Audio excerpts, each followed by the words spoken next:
demonstrate And stuff. that's exactly Tell what us we you- want, Chuck. That's what we want. That's What's gonna be exactly what we detrimental to want. the team? Because if you're saying, oh man, Jay's having a worse game than me, why is he still out there? Then after the let me game, tell you, it's Chuck. me and Jay vibing. Well, let me tell you, your concerns about what it's going to do to the team. There are people who are paid big bucks to make sure that what players say, how they interact, does not have a lasting negative impact on the team.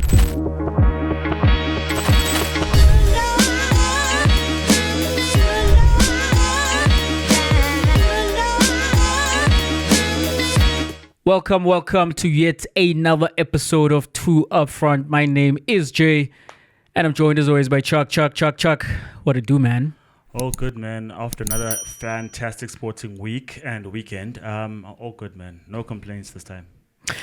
No complaints indeed, and I wonder if that has anything to do with what happened at Gqeberha on Friday. And by that I don't mean guys running onto the stadium and needing to be tackled. It's like people down in the Eastern Cape, they have not seen good football in a long time, or they have not seen their national team in a long time, so they're so excited. And yeah, but Chuck, in terms of the game itself, right? Bafana Bafana come through 5-0 winners. And if we take it back, right, we've been to the semis now of the AFCON earlier in the year. And even in the games where maybe you thought we're going to draw or we're going to lose, the first two qualifiers of this AFCON qualifiers came back in the last minutes to get a draw against Uganda and to get a win away against South Sudan. 5-0 winners against Congo. Are the glory days back for Bafana Bafana? I think they certainly are, man. And by glory days, I mean us winning games, number one. I think that is primary to the definition, but also the fans getting behind them and actually believing. I mean, obviously, I know it's a bit cliche, and I fall into the rest of the bunch when I say this now, right? But I started to think to myself that actually, the last couple of times when I've gone to watch Bafana, I've watched with an expectation of a win. I've watched with the idea that I'm about to watch some good football. Yep. And that hasn't been the case, obviously, we know for the longest part. But obviously, then this 5-0 result stamps that idea, which we do play good football compared to our competitors on the continent. And number two, people do believe in what Hugo Broos has put together.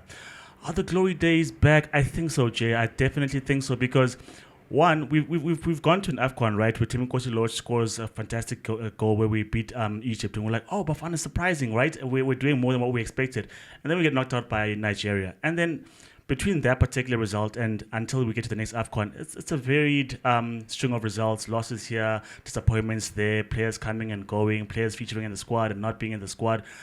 But since Hugo Broos has taken hold of the squad, right, we have regular faces. You expect to see Mokwa or Opremudiba. You expect to see Mokwa, and you expect to see Foster. You expect to see certain faces because we've got a core of players of which you know what to expect from, number one.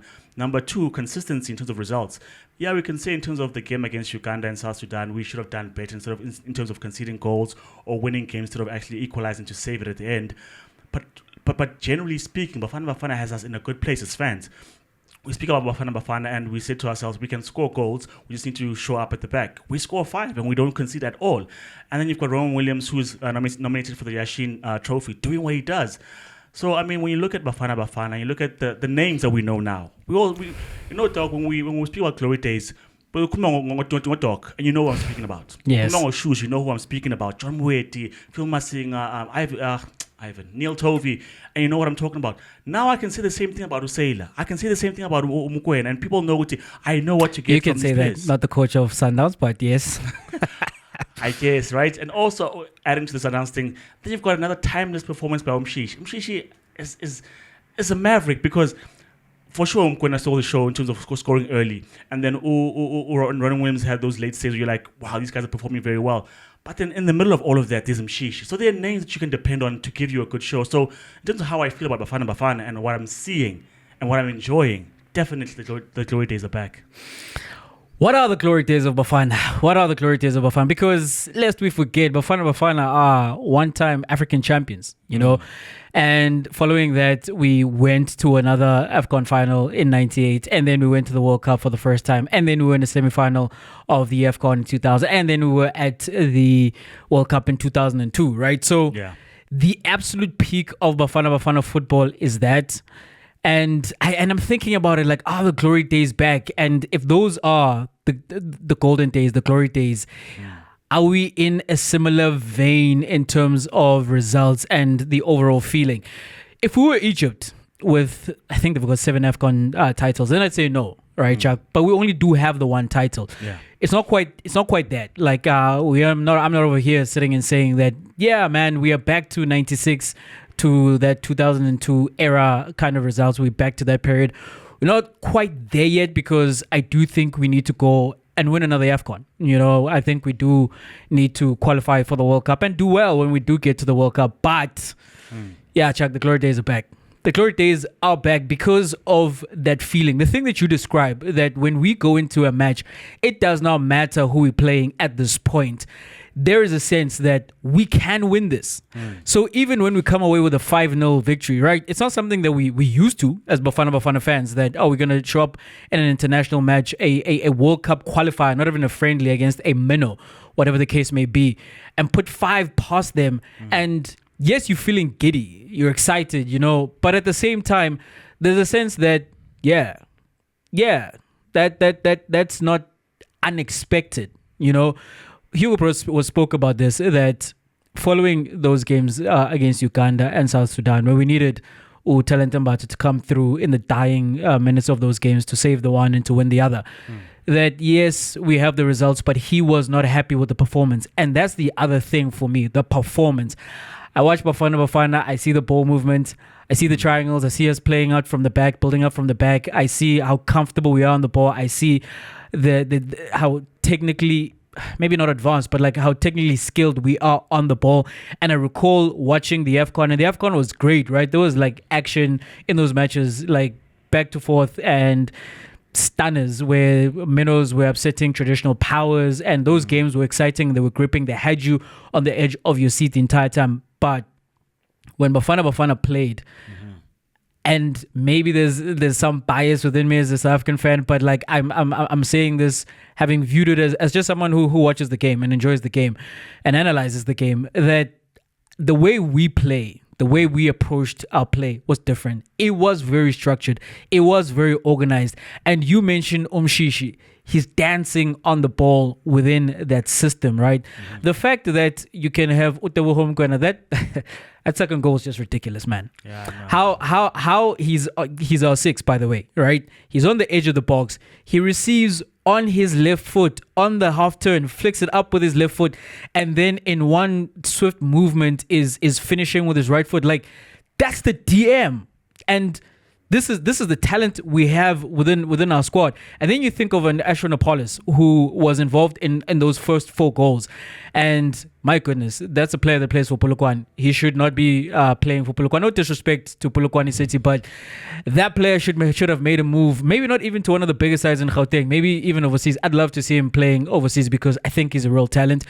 You have him delivering that kind of performance, as I'm saying, is involved in 4 of the goals with the corners and as assists and the ball to Umkwena as well.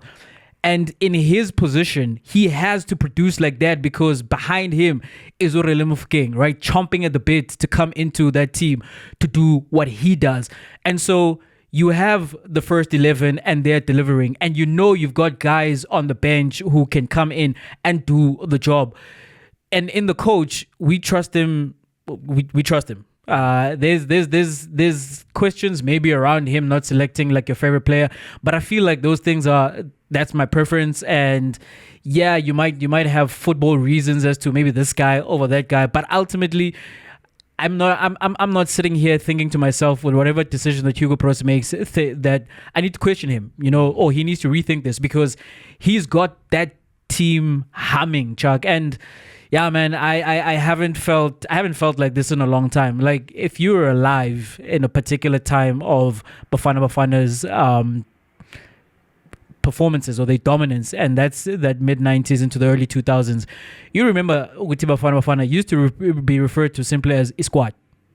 When we said Isquad is playing, you knew everyone was gathering around the TV, and there was a sense that something remarkable is about to take place, right? You expect it, and I think that's where we are. We have expectations of this team. I You might say it might be reactionary, but I did get on this platform. We're not on video at the time, but I did get on this platform and say that we're gonna make it to the semis of the AFCON out in Ivory Coast.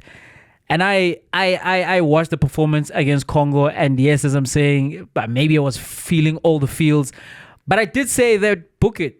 We are going to win AFCON 2025. And I'm here to reiterate that, Chuck. I honestly feel that we are one of the favorites going into that. We've not yet qualified, but the fact that we don't even have calculators to try figure out are we going to go to the AFCON or not. We are recording this prior to the game away to the Congo, but regardless of what happens in that game, I do genuinely believe we're going to the AFCON, and we're not only going to the AFCON to make up the numbers, and now our satisfaction is not just that, we're back in the AFCON, we qualified after a long time in the wilderness. No. We are going there. In my mind, this is just the process, the qualifications, the process to get us there, where we are going to be one of the main protagonists, one of the main challenges for that AFCON in 2025. If that doesn't spell that the glory days are back, I don't know what does. We may not be absolute peak, right? Because you said absolute peak is playing at the World Cup and winning the AFCON, but definitely one route to that. But because, if you think about the performance in the week, the types of goals, the variation, because sometimes we don't with the kind of football that we play, right? Passing triangles, comfortable on the ball. You don't think that set pieces are going to be our route to goal, but we scored from a couple of corners. Well, yeah, 2 corners. That's Batusi Obas. That's Mkwena with the opening header. That second goal, yeah, that's top notch, right? Because it's finesse plus power. Mkwena's always going to add power. Thierry Henry's one is different, right? Because it's a flick up and it's a lob, well placed in the 90. Mkwena smashes that past the keeper, and you're like, hey, my man, if you see ball, you hit ball. And by hit, I mean at 90% or more. So that was an amazing goal. And then there's a pass from Mokwana to Lyle Foster. What I want to actually add is that both wings were operating quite well this time, because I tend to criticize Mokwana in terms of what are you actually giving us, because you give us a lot of industry without much end product. But this time I think he was quite menacing. He had a lot of space on the ball. He was opening up spaces for Foster to occupy and play in. So I think just generally how this squad is built, because if you think about Mokwana and Apollos, those aren't quite really our regular players on the wing. If Percy Tau comes back, he plays out there. Nah, Chuck. You think he doesn't come back into this team? Maybe, but what I'm trying to get at, right, is that we've adapted quite well in terms of, okay, we don't quite play with Dotley, but Dotley's comfortable now in this system that works. Yeah. Mokwana, Titus, plug and play, and they play quite well, to the point where if you add Morana, not much is changing in terms of what we have as Bafana Bafana. You put in Reyners for Foster, not much is changing in terms of how we look as a side. So we've got the balance absolutely correct, and I think, man, another ode to Sundowns, but having that core will always help you out. If you look at Spain and how they took a bunch of their players from Barcelona who were purring at the time, added a number of Real Madrid players, they were set to go. And the fact they were benefiting from Sundowns, adding a couple of players who are more on point or on song here and there, gives us a good core and a good place to play from. So, the only thing, if Ngakala, right, Nakwana, it's not really a complaint. I thought to myself, 3 goals up. I'm gonna get to see Tito Kibili Baller, but I thought to myself, Tito comes in to replace Umshish. That's never going to happen, not with the game that he's having. And I want to add again, and this is a genuine complaint. If Umshish shot more often, he'd be the best player we've ever seen in South African shirt. Easy. Yeah, Umshishi always wants to walk the ball into the back of the net, right? Easy. And that's been quite a point of frustration when you watch him. Yeah. And it's remarkable that he has the number of goals that he does have, particularly at club level. But you'd love for him to be just a little more ruthless in those positions. And on the matter of Utito, I genuinely believe, Chuck, that Hugo Bros selects Utito to keep the peace.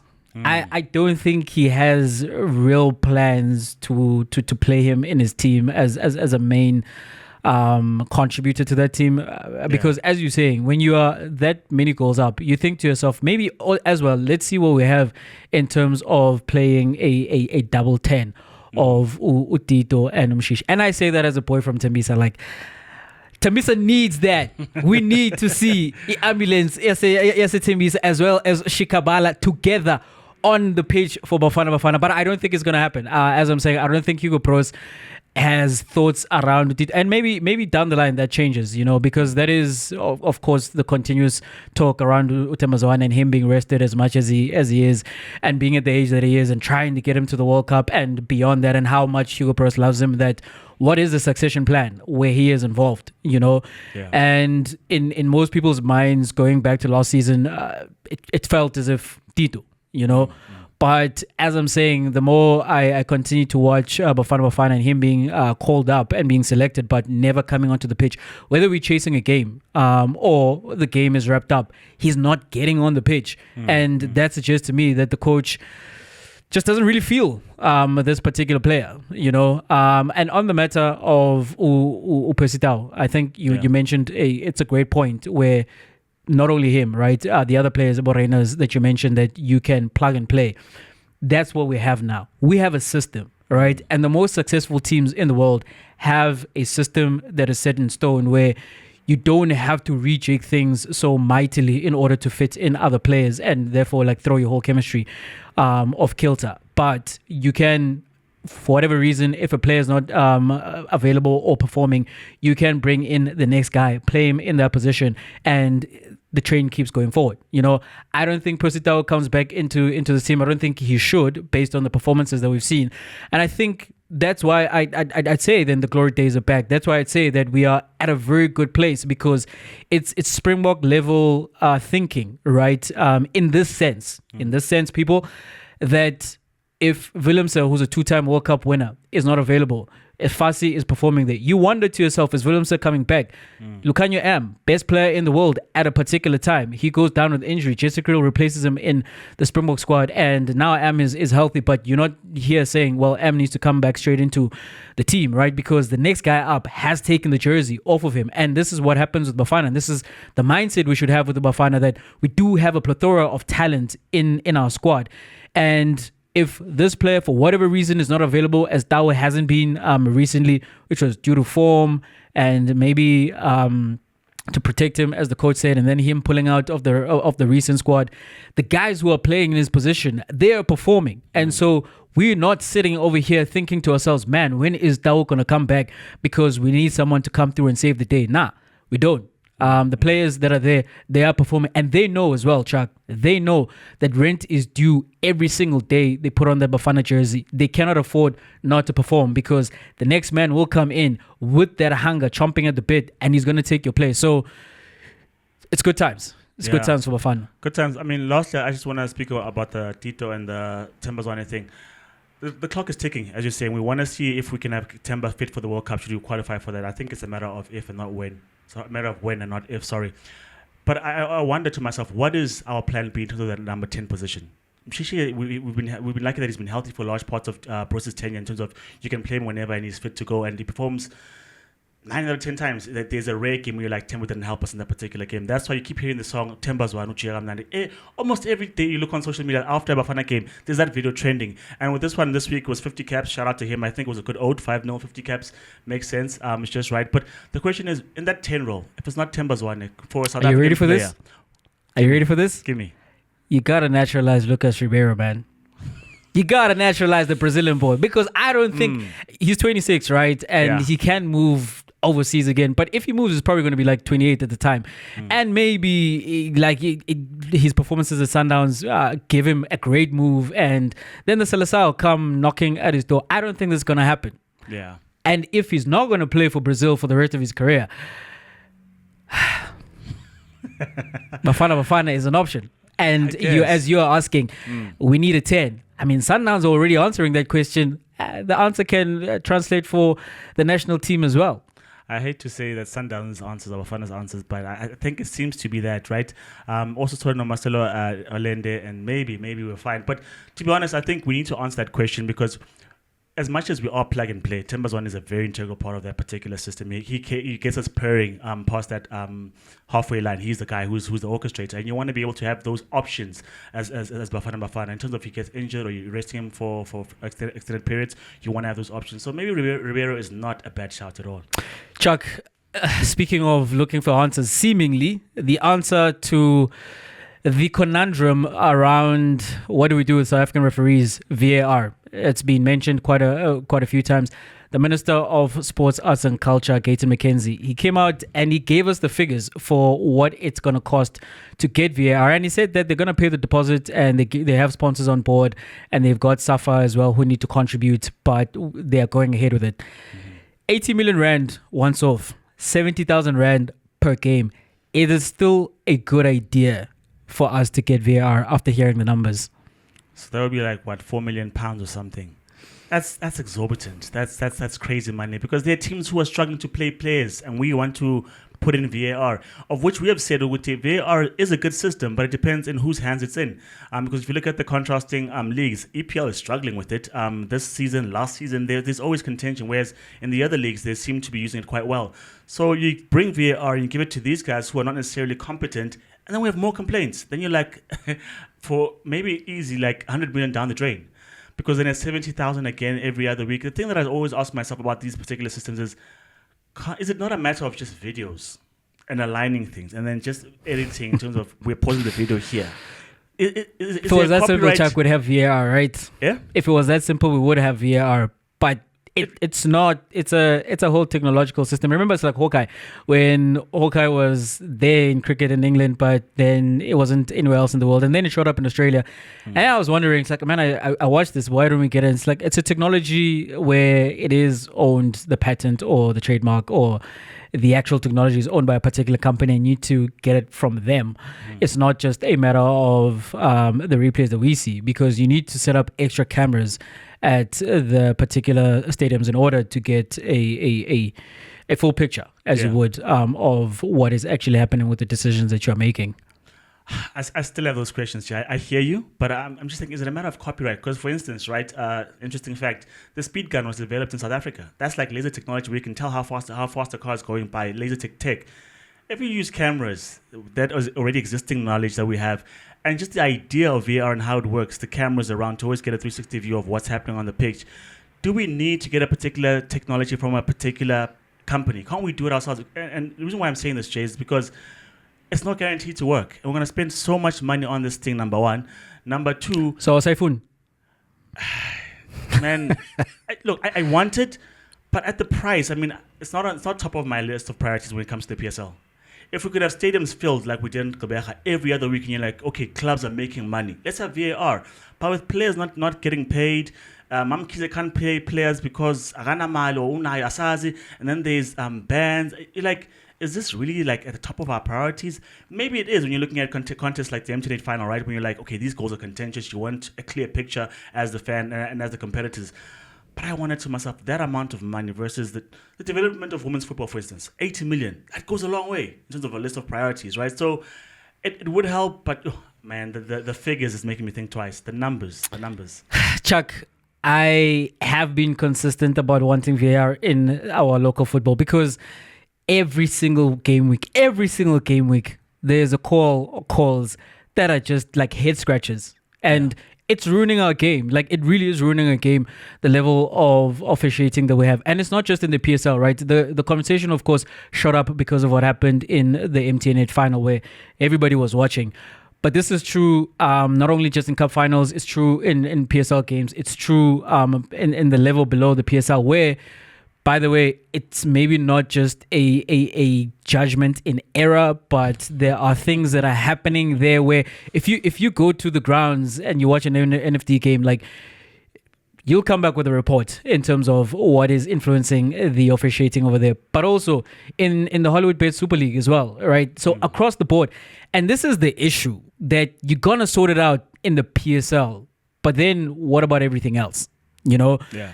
And maybe that's being greedy, where you wanted everywhere. Because, for example, as much as they have VAR in England, they don't have it in the early parts of the Carabao Cup. They don't have it in the early parts of the FA Cup as well, because the grounds of those teams who play outside of the Premier League, they're not fitted with the cameras or the technology. The teams who played in the Premier League and then dropped down a division, they have access to it because that was granted to them when they came up to the Premier League. So, as much as I make the complaint that it's not going to solve everything across the board, nowhere in the world, I'd venture to say, is that the case, where down to the 17th tier, you've got VAR. So it should be focused on the Premier Division. And I would welcome it, except for the fact that I heard those figures and I was like, nah, man, that doesn't feel right. That feels, Chuck, like you living with your family, Queen, and we are Spana, and you get a Ferrari. Yeah. And you park it outside. It's like, what about everybody else? What about where you live? You know, what about the roof over your head? Nah, that's not as important, because I'm a take saying I don't get to work like on time, so I go get a Ferrari. You might need a car. It might be practical for you to get a car, and it might make life easier for you. But then when you look around, it's like, is this really where I want to direct my funds? Because the only other countries on the continent which do have VAR is Morocco, it's Libya, and Algeria. And I'll focus in on Morocco. In the case of Morocco, right? Morocco have a professional women's league. Yeah. Morocco built football facilities a few years ago, and the result of that, and in investing in development, because after making the 1998 World Cup, they didn't make the World Cup again, and they were yo-yoing with the AFCON as well, and they hadn't won it in a long time, and a decision was taken to refocus the investment into development. When that happened, as I'm saying, you have a women's professional league. You have on the women's side, they've won ASF Rabat have won the Women's Champions League. You had the Moroccan women's national team make it to the WAFCON final, and you had them qualify out of their group in the World Cup, and you had their men get to the semifinals of the recently completed FIFA World Cup, and you had the under 23s get to the final of the Olympics. So it feels as if they are adding on top of what is already a solid foundation that, okay, on top of taking care of the basics, let's then get VAR. Now they're about to host the World Cup with Spain as well as Portugal in 2030. So it feels as if, you can do that because we've taken care of basics. Whereas in South Africa, you mentioned, as recently as last December, Morocco Swallows players went on strike because they weren't getting paid. Every single season, there's a story of a team not paying their players. It was TS Galaxy the other season, Royal AM you mentioned, and we still do not have a fully professional women's league. So it feels as if you're gonna go take 80 million and throw it on technology and throw it on VAR and 70,000 rand every week, that if we can lobby sponsors to come into the game like that, maybe we should be doing that for the other clearing spots that definitely need investment, So professionalize the refs. Let's start there. Maybe that's a 20 million rand effort, and the 80 million rand that's left over. And I don't know if the sponsors would say, well, if it's not VAR, then we don't come on board. But I doubt. I feel like, as I'm saying, if you can lobby them to come into the game for this, you can lobby them to come into the game for all sorts of reasons, right? That then you take what is left over and we develop the game. We need VAR. We need better officiating. But I think much more of a priority, we need investing in our development as well as in our women's game.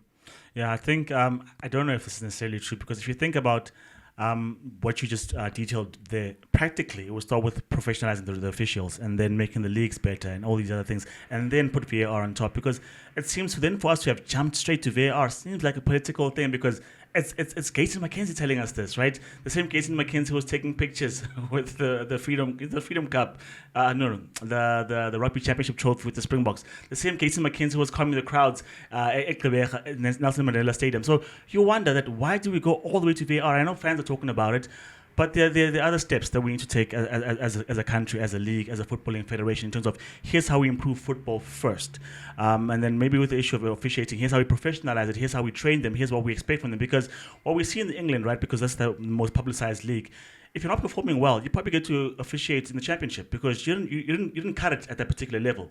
But if the people taking brown envelopes or being influenced further down, there's no relegation for performance. It's like, hey, Abongile Tom, come back again, because who else do we have but you? So those kind of issues need to be sorted out first, then give them the technology. Get the people right first, then give them the tech. If you give them the tech, it's the Ferrari in the shack. At some point, someone's gonna say, "I think you fight 87 Le Ferrari," and you're like, "No, that's not how it works." I think let me give it some stance. Like, no, that's not how it works. Because then you'd have a Ferrari in the poor hands. So I think it makes sense to start with the professionalizing of the officials. Fix our football first, then VAR. Yeah, Chuck, for me it was the money. Hey? As I'm saying, I welcome VAR because I do think technology does help officiating. And we have better officiating, so VAR would help, or you think it would help. It has helped in England. It's not the greatest use of it because, again, it's the humans behind it. And I think we'd be faced with the same problems, right? But I think we'd have better outcomes than what we have now. And as I'm saying, I've been calling for it for a long time. I did not know how much it cost, though. Now that I know, I feel like we can use that money better somewhere else. Yeah, and I hear you. Speaking about a league that has used VAR for a while, and they're looking for something else in terms of invigorating or adding another layer to their matchday experience. There are three proposals that have been drafted into the EPL as a better matchday experience. Jay, one of them is getting to interview a player who's just been subbed off, get to see what his thoughts are on the game or how he feels about being subbed off. 2, halftime interviews from players, managers, whoever they can get the mic to. And number 3, that end of the match locker room interview. Which one do you think, if we were to add it into the game, specifically the EPL, which one do you think entices the matchday experience? Do you want to see one of them, 2 of them, or maybe all of them make sense to you? 2 of them, right? I don't want cameras to go into the locker rooms because I've seen that in America, and I've heard the guys guys and girls who've interviewed players in locker rooms, and yeah, we saw the video of Orlando Pirates, and I don't want to see that, and it's gonna happen. And I feel that that's an invasion of privacy. I feel like the locker room should be the locker room. I know Bucks Camp does give us a view of what happens for example, in the Orlando Pirates locker room, and we've seen the behind the scenes footages from All or Nothing as well, right? But I think that's controlled because that is going to go to an edit afterwards versus live crossing from the locker room. Yeah, I think that should be a sacred place. It should remain a sacred place for players. But the other 2, give them to me all day, every day. Can you imagine a player? We are seeing him on camera as like, me, you're subbing me off. And as we've seen so many times, particularly from the superstars, and those are the guys we need to get like the cameras and the mics on, and they go off and they're kicking a bottle and they don't want to touch their manager's hand and he's fuming. Put a mic in front of that man, because that is going to be box office. That is the thing that television is made of, Chuck. Like, I need to see that. As well as like the halftime thoughts, because you have a team that's losing, essentially. That's not doing well.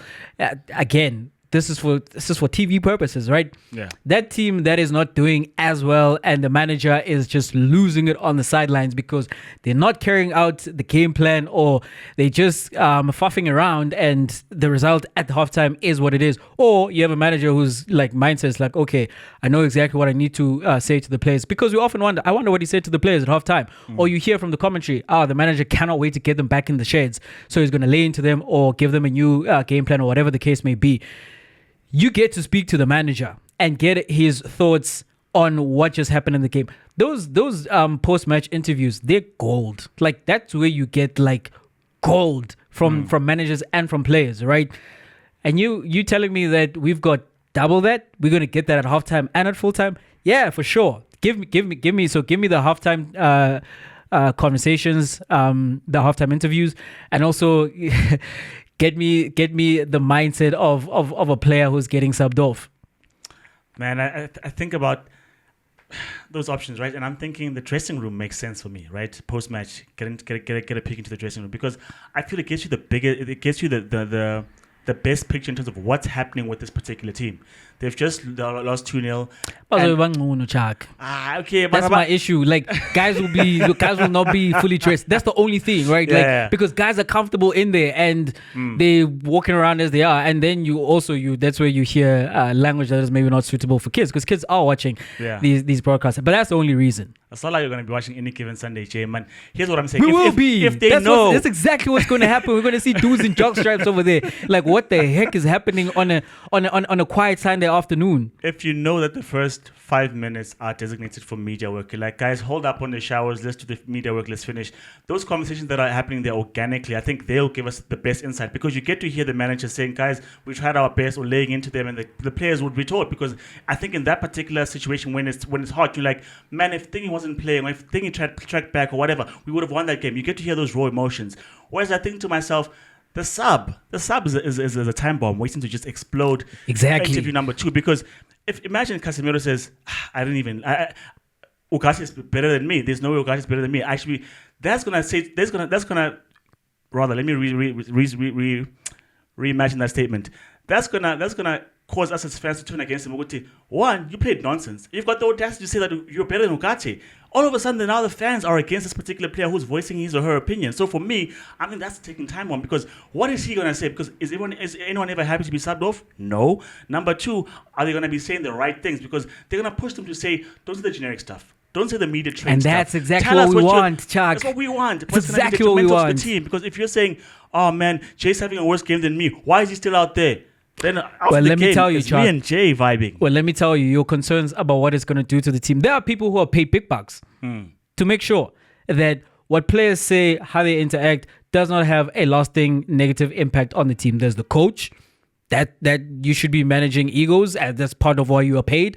And these guys are professionals as well. They get paid big bucks to control their own emotions. And also, there's a whole team. There's a whole media team. Especially if you introduce this, they're going to be coached on that, right? They're going to be sitting in workshops and seminars in terms of, well, we know that your emotions are high at this point, but this is a dynamic that's being introduced into the game. Therefore, you need to behave a particular way. And that's going to be ingrained in them. And for the most part, I think that's what you're going to see. But on those rare occasions where you do have someone who thinks, nah, there's no way. Him over me. That's what we are gunning for, Chuck. And the thing is, guys are already having these conversations. We've seen this, right? When we have seen behind the scenes footage and guys are talking, Utri, to 7. We know, Chuck. We know that guys are having these conversations. So it's just coming like on our TV screens. And as I'm saying, as someone who is a consumer of not only the game, but the drama that is associated with what I call the greatest show in television, I want that. Man, if you talk about situation at 3 or 7, I think number one, that was released at the end of the season, which is safe for them. And Tim Nkosi had left the team, because imagine he says this the day they lose, and you're like, I don't like Hoto anyway, I'm with Lodge. And every time Hoto steps on the ball, they were already having these conversations. That's true, but I'm saying they were already having these conversations. That's true, right? And that's organic and that's genuine. But I'm saying, as a fan, and I'm like, I don't want Hoto anyway. Lodge is right. Every time he steps onto the field and he makes a mistake, I'm like, Lodge was right. I don't want this player. Not only am I right about this player, Lodge is right about this player as well. And we get on him. I think it's gonna not be bode well for the team. Well, you guys love Zlatan Ibrahimovic calling himself a lion and other guys lambs. You love when Karim Benzema says that teammates. He's a Ferrari and a Formula One car and the other guy is a go-kart car. That's gold, Chuck. That's exactly what I'm talking about. But in moderation, he can say that once, like, ooh, it gets headlines. But he says this week, and the next week is like, I still don't think Giroud's the one. You know what? I could have scored 3. Chuck, you know what? We live in a world where everyone is PC and pussyfooting around their opinions.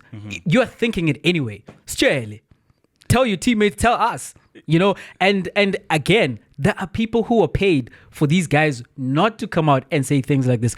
You remember how we used to love when Paul Pogba went on international break, because Paul Pogba would get in front of the mic and he'd say stuff about Manchester United that he never said when he was in England, because for whatever reason he didn't think that this footage is going to get back to England. And again, like, as someone who is in the media, that is TV gold, and give me some of that. Imagine they asked Kulsumdao, you finally made it into the team, but it seems like the players are not passing you because people are going to spin the questions in the interview to get an answer. They're not going to say, what are your reactions on the game? Do you think you played well? Because that's generic, right? They're going to want to poke those players to get a reaction. Eventually, question number 5, Chris is going to tell us, actually, there's 2 camps in training. It's me and Tebogo and the boys, and then there's other guys at Mangoba Fields. That's not good for the dressing room. It's good for us. Chuck, if we're not having honest conversations, why are we even talking? They can have them amongst themselves. For us, and it's detrimental. Not this born. It's like if you and I come on here and we're always just like, oh man, just want to say the PC thing. Whereas we're thinking, that guy in com. We're not being honest. And like, what's the point of it all? You know? And it's like, hey, if guys are going to be honest anyway, and there's an opportunity for us to see it, let's see it. I'm saying dressing room. You're saying it's a sacred space. You want to hear the subs, and you want to hear the halftime. So we're everywhere. So basically, the general consensus that we want to see it. Absolutely. Jay. So the other thing that we've seen, actually seen a good number of games. That's from the Proteas Women. Good quality games. Good victories, except for the one loss to England. We are now teetering on the verge of qualifying for the semis, depending on what happens with the West Indies, Jay. How would you assess their game against Bangladesh and how they've gone thus far? Because we are hanging on a thread because of net run rate. Yeah, man. you know what? The Proteas are they're poised to make the semifinals. Of course, depending on what happens in that game between England and the West Indies, but we've won the games we should have won. And the big one was against the West Indies, because you always thought that England are the power in our group, although we've had a good record against them in the World Cup, especially or in recent times. But they did defeat us in that match with four balls to spare, so we pushed them close. And then against Scotland and Bangladesh, I felt we could have been more aggressive. I feel going into the semi-finals, that's what we need to do. We should not be conservative with our batting, particularly I'm talking with our batting, because on the bowling side, we've delivered. We have managed to skittle out Scotland for a score around 88, I believe, and Bangladesh as well for 105, 106.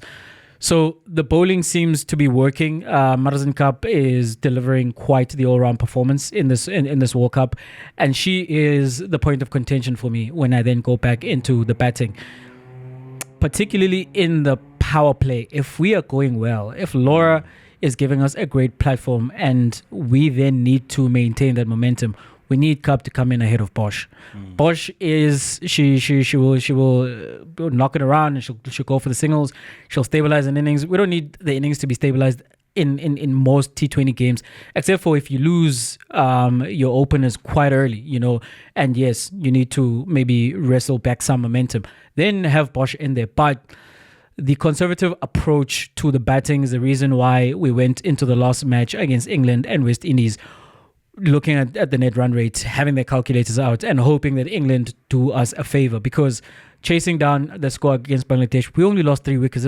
There was no reason why we should have taken that chase that deep into the innings. We should have been done and dusted with that within between 12 and 15 overs, because again, we had the wickets, so we could afford to be a little to a lot more aggressive. Similarly, in the game against Scotland, yes, it was a big win, and yes, we put a good total on the board, but that could have been more, and that also would have aided in our net run rate. So if we go into the semi-finals against an Australia, who would be the favourites to win in that match, as they did in the final right here in Cape Town in 2023, then we shouldn't have a conservative mindset. That's the thing for me. We should go into every match with the mindset that we want to win this, and you know what? We do have the horses to go and win us these matches.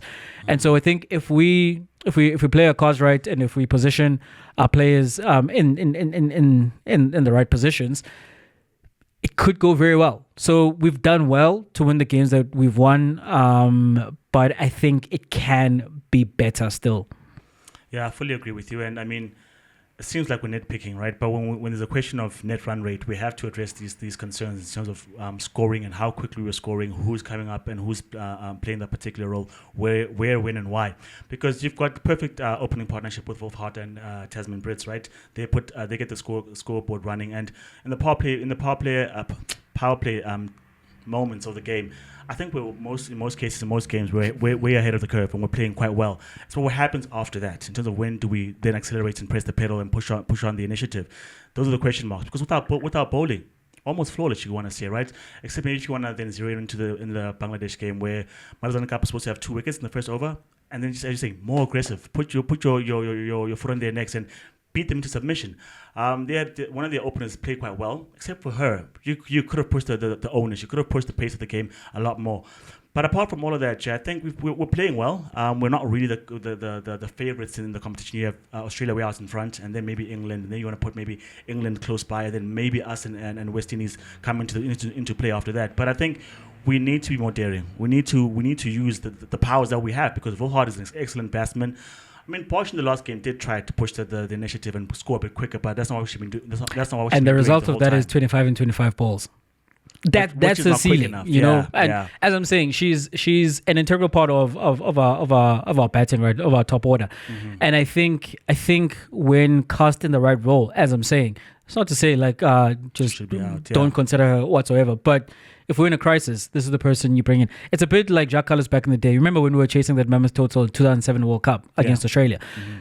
following the 438 game, again, the foundation was laid by Graham Smith and AB de Villiers, well on our way. And then Cullis comes in, he gets a good score over 40, but it absolutely throws off the momentum. And in that moment, you're thinking to yourself, perhaps you need to a more aggressive batsman to continue down the path we've already started, because this is our goal, right? Yeah. So similar with Bosch. I think she's an integral part of the team, but we need to be flexible in terms of how we use that with our batting lineup. We need to read the state of the game and not just this is the lineup, this is what we go with. It's the same thing you do with the bowlers, right?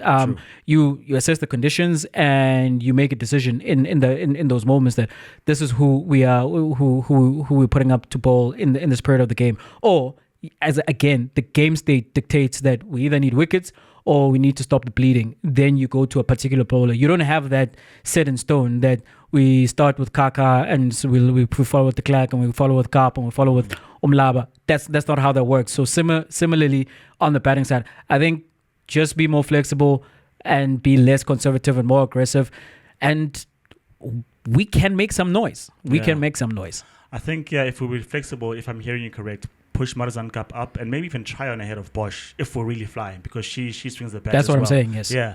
And then if we need to be conservative, then Bosch can come in before that, or you can mix it up and have to try and where she is exactly in the order below Bosch. And then maybe, but I think I'm with you in terms of when we do get ahead, if we can, put the runs on the board and see what the other guys can do, other girls can do in response, because our bowling is that good that if we get a good score, chances are we can defend it. So it's all about the battings. Fingers crossed that we make it all the way to the semis, depending on what happens with England and West Indies.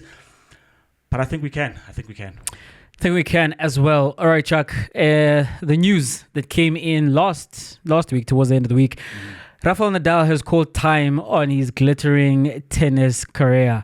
How are you going to remember him? As the guy who beat Roger too often. Right. Yeah. And the king of clay. I think that goes without saying, because that was his home ground. That was his playground, to be honest, because he dominated like no one else on any other surface in the history of tennis, maybe. And he was an impeccable opponent. He'd never say die, never quit attitude. What he was like as a youngster, fulfilled his potential, became a legend, and was still that legend towards the end. Because a lot of guys peter out in the end and they fizzle out in the end. You're like, it was maybe 2 years too much, because you're still competitive, but. And I keep hearkening to Venus Williams, and I probably should stop saying that. But there's probably more bad Venus years than we've had good years. And you're like, I know you love the game, but I want to say Venus Williams' greatness. Like I was able to say Serena Williams' greatness, because those two were great tennis players. But not so with Nadal, because till the very end, he was competitive. You needed to get a Djokovic to get him out of there. You needed to get an Alcaraz to get him out of there. And most latterly in a Grand Slam, maybe it's Zverev, right, quite early, but we know what happens with his body and injuries. But how late he was in his career, how late into his career he's winning Grand Slams and being competitive and pushing guys who are new on the circuit. That's amazing. And I mean, he's a GOAT specifically on the clay surface, but also a GOAT on all surfaces and just in the game of tennis, because when you look at how he competes, how he's revered by his competitors, and how he just keeps going. If the game is deep, that's because Nadal is keeping it going, and he's against the ropes, but he's keeping it going, and eventually outlasts whoever he's up against. I mean, you bemoan the fact that Roger should have won that game because he's up against Verdasco with a day less rest, having played for 5 hours. Yep. Outlasting Federer even after all of that, because if the ball is still in play, Nadal is going to return it. And I think that's the great testament to any player, that I don't care how crafty you are, how well you hit the ball. If it's going to bounce, I'm going to get to it. And he got to it way too often in terms of how he's beating the opposition and getting the titles as well. So what I remember of Rafael Nadal is that unbeatable, unstoppable, sometimes immovable in terms of his mentality, in terms of that particular clay surface. And yeah, man, an all-time great. Yeah, I think his legacy is quite beautifully wrapped up by, if you ask a lot of the tennis players who played during his era, who's your toughest opponent? A majority name Rafa, right? And for me, that says everything you need to know about Rafael Nadal. He's the most competitive athlete I've ever seen. I have never watched a Rafael Nadal match and thought to myself, he's out of it, even when it looked as if he's out of it. And he never believed that. While he was out on the court, he was positive, he was bouncing around, he was running to the service line, and he always held a belief that he can come back and win. So his will to win and his competitive spirit, it was unmatched in my opinion. Also, I think Rafael Nadal in his peak on clay is the toughest assignment in the history of sport. If you were tasked to go try beat Rafael Nadal on clay, yeah, for the majority of his career, you knew he's going to win that match. He had that crazy, I think, 88 game winning streak on clay. Mm-hmm. He's got the 14 Grand Slam titles from Roland Garros, where he's 112-4. Having won his first Grand Slam there in 2005. And to have the longevity to win those slams, to spend a record 912 weeks in the top 10, while being a guy who we thought to ourselves, maybe he's not even going to make it to 30 because of the style of play and how much he punishes his body and how his body continues to break down later in the year. But time and again, Chuck, he was on the rehab table. He was working to get himself back in shape even this year, where you thought maybe you shouldn't have come back after the latest injury, but he wanted to go out on his own terms and he wanted to find out if truly was it all spent. And that's the thing, he spent the entirety of his talent as well as his athletic gifts and his drive out there on a tennis court. And for me, you also think about him as rightly as the king of clay, but how he went beyond what you used to think about traditional clay quarters, that on the faster surfaces, they're going to struggle. And initially with Nadal, it was maybe something similar where you didn't expect him to win Wimbledon or even like the US or the Australian.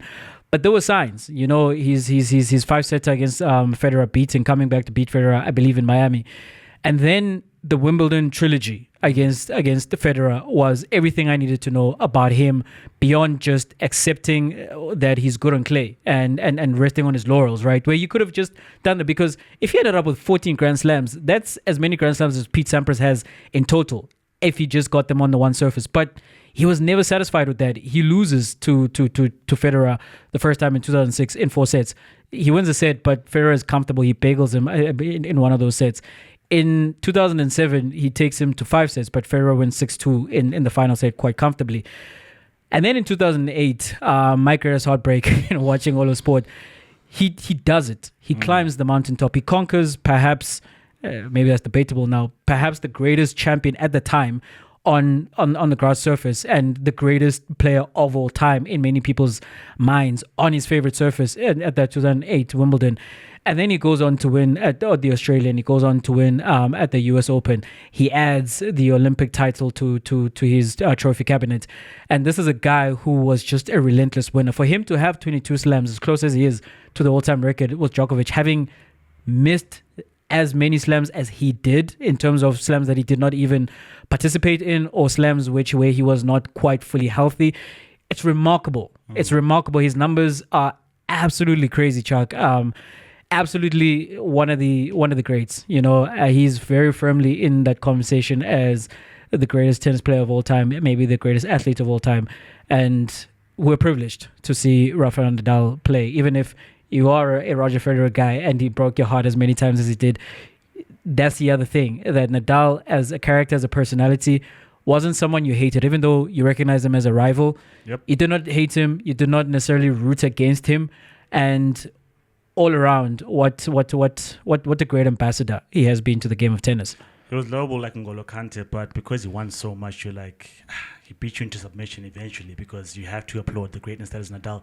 Also, I want to say, mentality-wise, man, one of the strongest minds, because I think akin to boxing, tennis finals are the most tense events you can watch, because I can feel the tension while I'm on the other side of the world watching from a screen. I'm like, yeah, no, and then you find him never quitting, because at some point, the greats, they drop a set and they quit. By quit, I mean they relinquish points that they shouldn't. Not Nadal. No, if there's a point to be fought for, he'll fight for it. Whether it's the first set, whether it's the fifth set, whether it's a tie break, whatever, he's going to fight for it. And eventually, it translates to 22 titles. So that is greatness. That is greatness indeed. Another arena of two greats going up against one another, of course, Chuck, in that light heavyweight division, where Artur Beterbiev came through as the winner in that one against Dmitry Bivol, right? And the chat afterwards mostly was that, yeah, Beterbiev should not have won that. Bivol should have won that. You and I had picked Bivol to win this ahead of the fight, but in a split decision, it did go to Beterbiev. Your thoughts on that fight and the result? First of all, I want to say I watched a couple of fights on the fight card in Riyadh season. And when we got to the main event, it was different level altogether. You're like, okay, this is proper boxing. And this is, I get the hype. I get why each fighter is revered so much. I get why their names are in the herald halls of boxing lightweights in terms of, everyone's good, but these guys are different. And I saw different boxing, I must say. Man, I was rooting for Bivol, and I think I've sort of miscast Beterbiev in my mind as a brawler, because on the night he boxed quite well. He was stalking Bivol, and he looked like he wanted to brawl. He wanted to trade all the time, but his skills got him in those positions where early on in rounds he was pressing the pressure, and late on he was closing them quite well. So I think much better than I expected. Number one. Number two, I don't think he was robbed. I don't think Bivol was robbed, because I think for me it came down to the last three rounds, round 10, round 11, and round 12, which quite close. I scored them Beterbiev, and in the end, reluctantly so, I was able to say that, you know what, Beterbiev won justly so, because I think sometimes when you're talking about judging, it's what things look like. And by that I mean, if you look at Beterbiev was always marauding, coming forward, pressing Bivol against the ropes, looking to engage all the time. Whereas Bivol was using a lot of footwork, a lot of head feints, a lot of combinations. So he was fighting in spurts, and he was the one who landing the cleaner punches. But you're like, okay, he landed 6 clean punches, but that guy threw like 20. And you're like, okay, what do you value as a judge? What do you see? What do you think wins a particular fight at that particular round? So for me, I understand the different styles and how it could have been seen differently. My points of contention would have been round 6 and 7. I wasn't too sure who to give those to. I swayed towards Beterbiev in terms of he started quite well. Bivol came in strong in the middle of that round, but he closed out well as well. So in my mind, in terms of what do I actually remember of that round? I remember him starting quite well. Bivol had to fight his way into that particular round, and then Beterbiev finished strong. So in my mind, I'm like, okay, let me sway towards Beterbiev. So in the end, a good showing from both fighters. I wouldn't say he was robbed. I think different tactics. Don't cover up so much and stay on the ropes. Maybe you present better in terms of in terms of your body of work in that particular round. So I don't think he was robbed, Jay. So Bivol doesn't also think he was robbed. When asked about it, he didn't want to make any excuses. Beterbiev, on the other hand, yeah, he sounded like someone who maybe, in his heart, he questions the result. But what he did say is that it wasn't the best fight from him. I do hope we get to see another fight between these two, so that it is fully settled. But I think I'm with you. I think the early rounds up to the midpoint, Bivol was the one who I thought was winning the fight, and then towards the middle and to the end, Beterbiev came on strongly, and we know he tends to start slowly, and he's gauging his opponent, trying to time him. But the movement from Bivol was, man, I haven't seen anything like that in a long time watching boxing. Like, his movement is amazing. And the way in which he was controlling the length at which Beterbiev was in relation to him with his jab, with his left jab, was amazing, right? Beterbiev, of course, in his previous 20 fights has ended them with a knockout or a TKO. That didn't happen in this one because he was fighting a superior fighter. And technically, Bivol is absolutely up there. And you saw it in that fight and in what he did. Like, as I'm saying, his movement as well as how he used his jab. And in terms of Beterbiev, like, that man punches hard. I saw him connect on some punches to the body, and Bivol was literally moving backwards. And I was like, it's surprising to me that this man is still staying up. I know if it was Ryan Garcia, that man would have been on the floor clutching his stomach, but Bivol is a great champion. So even if it had ended up with Bivol being pronounced as the winner, I don't think I would have been mad at that. I think it was a close fight. I think it was a classic. I don't think in either direction anybody was robbed. That probably, maybe if I was a judge, would have scored it right down the middle as well. Maybe that's cowardice. But it felt like one where neither guy deserved to lose. But yeah, Chuck, it was quite a great fight, and I really want to see another one. When you speak about the judges, I learned for the first time that judges can score 10-10, because I heard the commentators that a lot of judges are reluctant to score around 10-10, and it could have been one of those rounds. And I was like, I thought you had to pick one guy, but if you're really not sure and it looks even, you can score 10-10, which is what I think round 6 and 7 were, but it doesn't matter now because I think Beterbiev closed out quite well. Just to find the conclusion of the fight, I think it's hard to beat a guy who just won't quit. He keeps coming forward and doesn't seem to be feeling your punches, because Bivol threw a couple of punches, a lot of combinations, a lot of hard punches. You're like, but this guy keeps coming. There's no point where he stops and like, okay, I respect that power. And that, for me, I think is mind games on another level, because I gave you 3 or 4 punches in succession that were quite good, and you're still coming. So I think he has to figure that out in terms of how do I stop this man in his tracks and let him think once or twice in terms of, do I still want to come back and fight? But also in terms of bravery, Bivol was brave. There are times where he traded and decided to stand in front of him. Let's duke it out. He wasn't always running away, and I think he realized that if I'm always on my feet, the judges will score against me. So sometimes I have to duke it out, take one and give one. So I think it was a classic, Jay. It was a fight that we need to see again.